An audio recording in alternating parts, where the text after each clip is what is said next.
こえますか？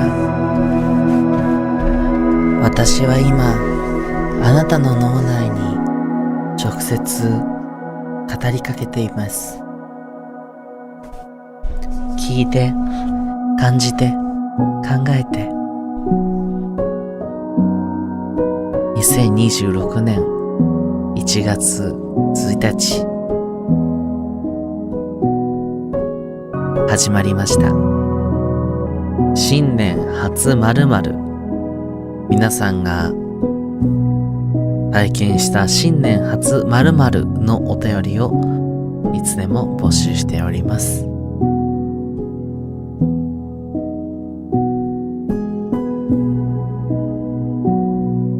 うんち。